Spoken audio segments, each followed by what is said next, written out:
देश में बेकाबू हो चुके कोरोना की रफ्तार पर ब्रेक लगाने के लिए व्हाइट हाउस के मुख्य चिकित्सा सलाहकार फाउची ने भारत को 3 सूत्रीय फॉर्मूला अपनाने के लिए कहा है और यह भी कहा कि अगर भारत इन फॉर्मूलाज को अपना ले तो संक्रमण की रफ्तार थम जाएगी।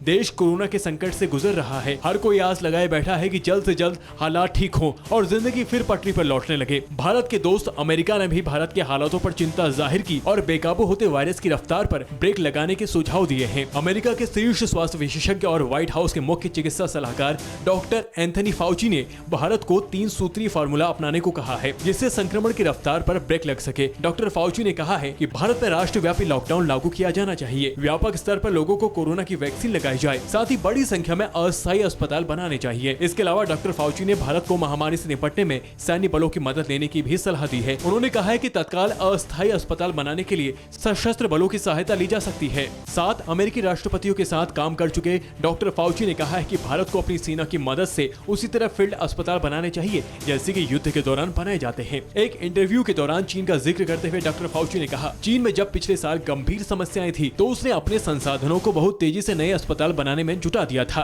ताकि वो उन सभी लोगों को अस्पताल मुहैया करा सके जिन्हें भर्ती किए जाने की जरूरत है।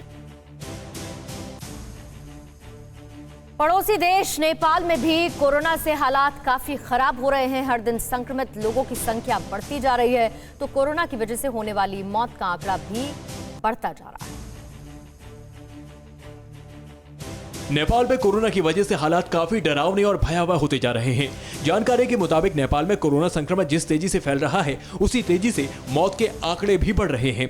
नेपाल में हालात जिस तरह से खराब होते जा रहे हैं इसका अंदाजा इस बात से लगाया जा सकता है कि राजधानी काठमांडू में एक साथ कई लाशें जलाई जा रही हैं। नेपाल में एक दिन में 7,680 लोग संक्रमित पाए गए हैं। कोरोना की वजह से एक दिन में नेपाल में रिकॉर्ड मौतें हुई हैं। नेपाल में हर दिन कोरोना से होने वाली मौत का आंकड़ा बढ़ रहा है। अब तक कुल 3,417 लोगों की मौत हो चुकी है। सबसे ज्यादा कोरोना केस राजधानी काठमांडू में मिल रहे हैं।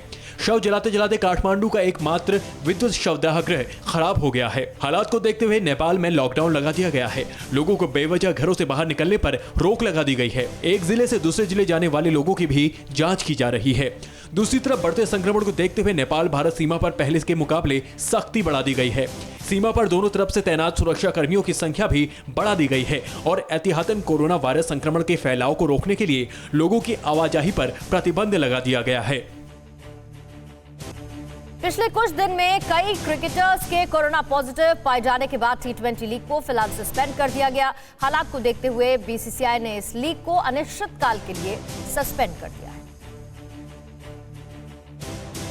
कोरोना की वजह से बिगड़ते हालात को देखते हुए भारतीय क्रिकेट कंट्रोल बोर्ड ने T20 लीग 2021 को फिलहाल कैंसिल कर दिया है। बताया गया है कि जिस तरह से कोरोना के केस बढ़ रहे हैं उसके बाद ये फैसला लिया गया है। पहले सोमवार को अहमदाबाद में होने वाले KKR वर्सेस RCB मैच को टाला गया। KKR के 2 क्रिकेटर कोरोना पॉजिटिव पाए गए। SRH और दिल्ली कैपिटल्स की टीम से भी एक क्रिकेटर कोरोना पॉजिटिव पाए गए। लीग में शामिल सभी टीम के खिलाड़ियों को बायो बबल में रखा गया था, लेकिन फिर भी एक के बाद एक कई क्रिकेटर कोरोना संक्रमित हो चुके हैं। Wriddhiman Saha corona positive, Amit Mishra corona positive, Varun Chakravarthy corona positive, Sandeep Warrier corona positive, Lakshmipathy Balaji corona positive.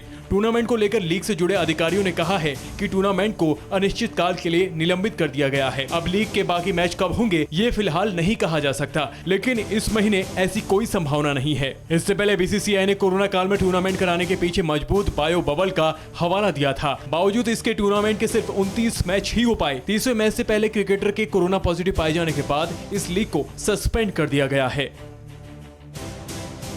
अड़ी सोमवार से शुक्रवार शाम 6 बजे सिर्फ TV9 भारतवर्ष पर।